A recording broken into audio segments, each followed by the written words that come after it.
Israel accused of war crimes over Gaza demolition. Since ending a ceasefire with Hamas in March, Israel has demolished thousands of buildings across Gaza. Entire towns and neighborhoods, once home to tens of thousands, have been leveled in what the Israeli military calls controlled demolitions. Satellite imagery and verified video show Israeli forces using explosives, bulldozers, and excavators to destroy residential towers, schools, and public buildings, even in areas that appeared structurally intact. Legal experts told BBC Verify the actions may violate the Geneva Convention, which bans the destruction of civilian infrastructure by occupying powers unless absolutely necessary for military reasons. Israel's military says Hamas hid weapons and fighters in civilian areas and that demolitions only occur when imperative military necessity exists. One of the hardest hit areas is Rafa, near Egypt's border. Satellite images show much of the city has been flattened, including Telephone al-Sultan, a neighborhood that housed Rafa's only maternity hospital and an orphanage. Only a few buildings, including the hospital, remain. In July, Israel's defense minister revealed a plan to build a humanitarian city in Rafa for 600,000 Palestinians. Critics, including former Israeli PM Ehud Olmert, compared the idea to a concentration camp. BBC Verify has confirmed 40 locations where Israeli forces demolished infrastructure since March. In one video, a school in Telephone al-Sultan is leveled. Nearby Saudi neighborhood has also been torn down. Other towns like Gazan and Abasan al-Kabira, once agricultural hubs, have been destroyed, though they had avoided major bombing earlier.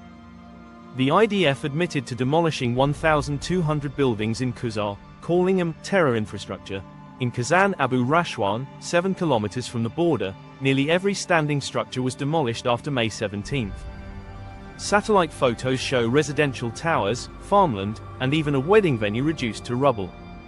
When asked to justify specific demolitions, the IDF did not respond.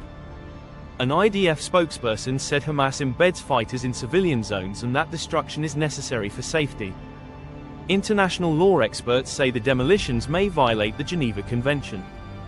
Eitan Diamond of the Diakonia Center said international law allows destruction only under strict military necessity, not speculation about future threats.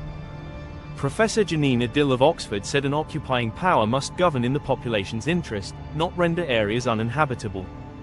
Others, like Israeli security analyst Eitan Shamir, defended the actions, citing safety and military concerns. He argued bombed-out buildings could collapse during winter or be reoccupied by militants. Demolitions continue to ramp up. Israeli media report the US resumed shipments of bulldozers, and Facebook ads in Israel are actively recruiting demolition workers for projects inside Gaza. Some ads specify work zones like the Philadelphia Corridor and the Morag Axis, both controlled by the IDF. One expert claimed the goal may be to control cleared land permanently. Prime Minister Netanyahu reportedly told lawmakers that Israel is destroying more homes, so there's nowhere for Palestinians to return to. For Gazans, the loss is total.